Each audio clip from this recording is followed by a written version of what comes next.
9월 17일 토요일 하나님께서 이 시간 주시는 말씀은 창세기 24장 54절부터 67절 말씀입니다. 창세기 24장 54절부터 67절까지 이에 그들 곧 종과 동행자들이 먹고 마시고 유숙하고 아침에 일어나서 그가 이르되 나를 보내어 내 주인에게로 돌아가게 하소서. 리브가의 오라버니와 그의 어머니가 이르되 이 아이로 하여금 며칠 또는 열흘을 우리와 함께 머물게 하라.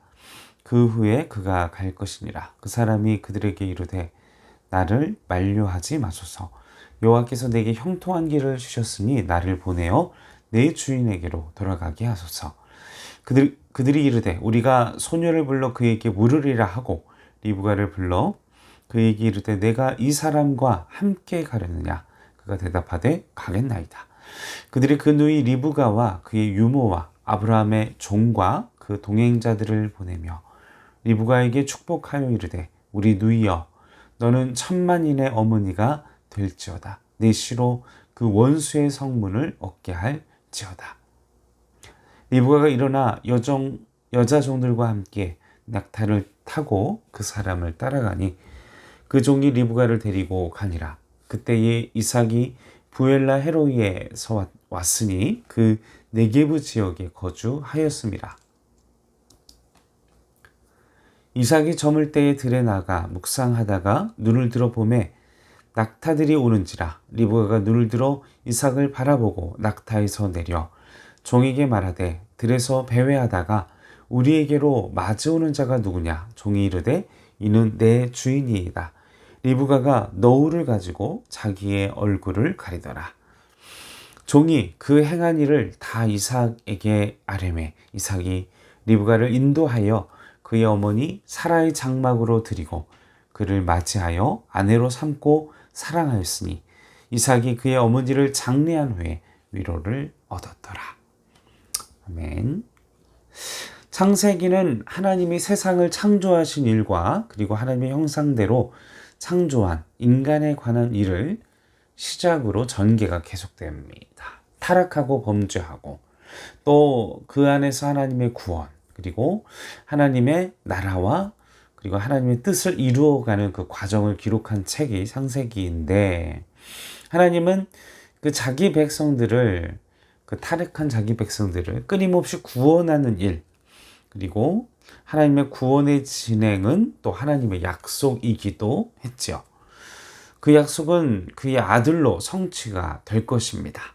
에덴 동산에서 여인의 후손을 약속하셨고 노아의 시대에는 방주로 그리고 아브라함은 여인의 후손으로 오실 하나님의 아들에 대한 것을 확실하게 아브라함에게 보여주셨습니다.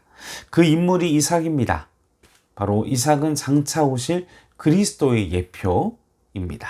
그리스도의 모형입니다. 오늘 우리는 그 이삭이 그의 아내 리브가를 맞이하는 장면을 보면서 그리고 창세기 24장은 이삭이 리브가를 맞이하는 장면에 많은 분량을 할애하고 있습니다.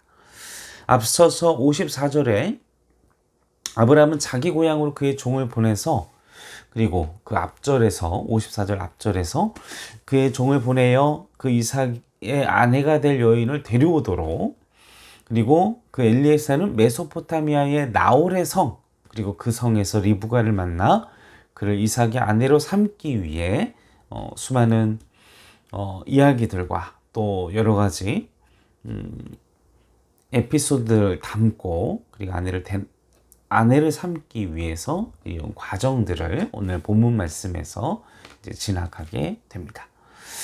계속해서 61절 말씀을 보면 이제 54절에 보면 가족들이 만류하죠. 더 있다 가주십시오. 그러자 하나님이 이렇게까지 형통하게 하셨고 그 형통하게 하심에는 하나님의 뜻이 있고 그래서 저는 빨리 내 주인에게 가야 합니다 하면서 이제 부탁을 하고 설득을 해서 그리고 앞서서 또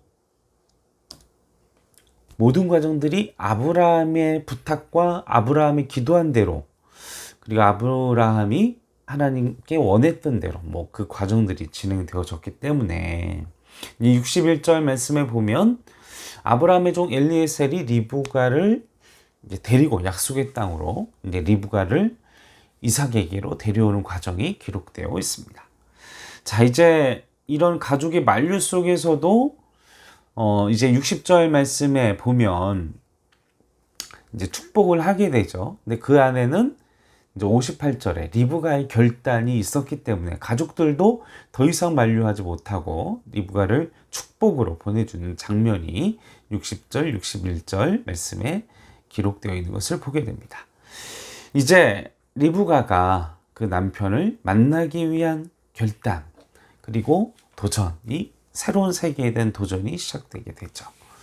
우리가 이삭을 예수 그리스도의 예표하는, 그리고 모형이라고 얘기했습니다. 우리가 그리스도에게로 가기 위해서, 리브가가 이삭에게 가기 위해서는 이 방해하는, 그리고 그런 문제들, 방해하는 누군가 지인이 있을 수도 있고, 방해하는 원인이 무엇일 수도 있고, 우리가 그리스도에게로 나아가기 위해서는 이 모든 방해하는 것들, 또 오랫동안 머물면 안 되고, 하나님께서 명령하셨을 때, 그리고 하나님께서 보내셨을 때 과감히 아브라함이 명하고 또 아브라함의 기도한 대로 또 하나님의 그 순종한 뜻을 깨달은 이 엘리에셀의 과감한 결단, 머무르지 않았던, 우리도 또한 머무르지 않아야 하며, 또 방해하는 사람의 권고나 방해하는 어둠의 세력들의 위협 속에서도 우리는 그리스도를 향해서 그 리브가가 이삭을 향했던 것처럼 과감한 결단이 필요하다라는 것입니다. 비록 리브가가 이삭을 만나보지 못했고 또 그 고향을 떠나는 위험과 두려움 속에서도 결단을 했던 것처럼 우리가 주님께로 나아가기 위해서는 믿음의 결단, 그리고 두려워하지 않은 믿음이 우리 안에 있어야만 그 모든 것들이 가능하다라는 것입니다. 또한 리브가는 머무르지 않았으며 하나님께서 신랑에게로 나아가는 그 결단을 살았던 것처럼 우리도 과감하게 우리 인생의 길을 주님께로 내딛는 우리 행정교회 성도 여러분들 되시기를 주님의 이름으로 축원합니다. 63절 64절 말씀을 보십시오. 이삭이 저물 때에 들에 나가 묵상하다가 눈을 들어 보매 낙타들이 오는지라 리브가가 눈을 들어 이삭을 바라보고 낙타에서 내려. 오늘 본문 말씀에 이삭과 리브가의 눈이 마주치게 됩니다. 서로 바라보는 눈이 같았습니다. 이 부엘라 헤로이는 이스마엘이 쫓겨나 목마름으로 인해 그 어미가 울부짖으며 기도할 때 하나님께서 구원을 베푸셨던, 그리고 그들을 생명을 살리게 하는 부엘라 헤로이, 그 우물, 생명의 우물을 발견했던 그 장소였습니다.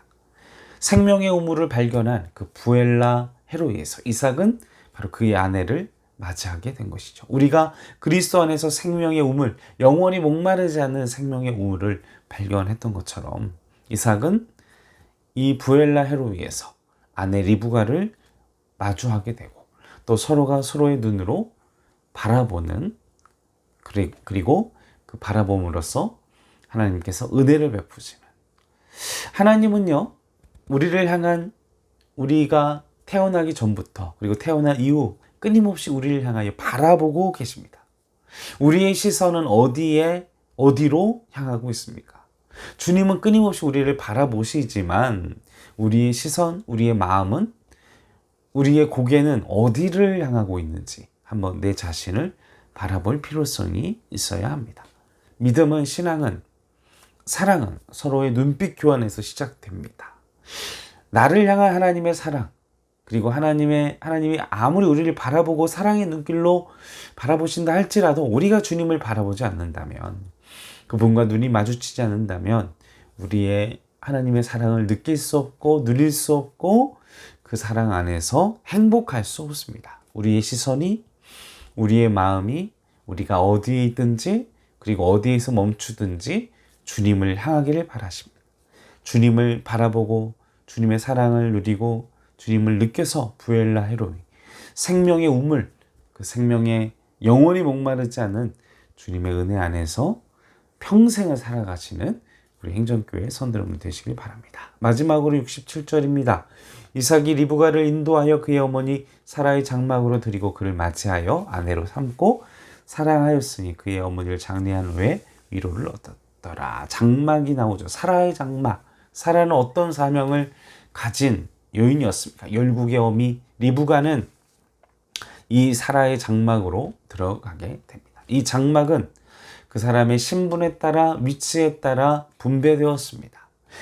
이 리브가가 사라의 장막에 들어간다는 것은 이 열국의 어미 그 사라의 그 사역을 감당해야 한다는 것을 의미하게 된다는 것입니다. 그 안에서 이삭과의 연합이 이루어졌습니다. 우리가 이 그리스도와 연합한다는 것은 우리가 우리의 신랑이신 예수 그리스도를 영접하고 신부된 우리가 그리스도와 영접한다는 것은 하나님께서 우리에게 주신 그 사명, 우리에게 주신 하나님의 뜻을 이루는, 하나님의 꿈을 이루는, 하나님의 뜻을 이루는, 하나님의 사명을 이루는 자로서의 일로 들어간다는 것을 의미하게 된다는 것입니다. 사랑하는 성도 여러분, 이 장막 안에서 이삭이 위로를 얻었던 것처럼 우리가 그리스도 안에서 크나큰 위로를 얻으시길 바랍니다. 주님은 우리에게 크나큰 위로와 사랑과 축복을 베풀어 주시기를 원합니다. 또한 우리는 그리스도와 영원한 연합으로 그 연합을 누리며 그리스도와 연합하기 위해 몸부림쳐야 합니다. 세상의 어둠의 권세가 우리 그리스도와 연합을 깨뜨리고 의심하게 하고 무너뜨리려 할지라도 십자가의 은혜로 그 연합은 깨질 수 없으며 우리는 그 연합 안에 거하고 있다는 사실을 기억하셔야 할 줄로 믿습니다. 우리는 예수 그리스도와 생명의 연합을 이룬 신부이자 성도입니다. 우리는 그리스도로부터 생명을 얻게 됩니다. 이것으로 여러분 평안하시고 자유하시고 우리의 그 연합 속에서 풍성한 삶을 누리는 우리 행정교회 성도님들 되시기를 주님의 이름으로 간절히 축원합니다. 함께 기도하시겠습니다. 주여, 우리가 영원히 그리스도와 연합하게 하소서. 그 연합함을 잊지 않게 하소서. 우리가 그리스도를 향하게 하시고 우리의 시선과 우리의 마음이 늘 주님을 바라보게 하시며 또한 아버지 하나님 늘 과감한 믿음의 결단과 세상의 풍파와 세상의 위협과 머무르지 않고 오직 주님을 향하여 달려나아가는 우리가 내가 될 수 있도록 도와주시옵소서. 감사와 찬송과 영광을 올려드리오며 우리 원하신 예수님의 이름으로 간절히 기도하옵나이다. 아멘.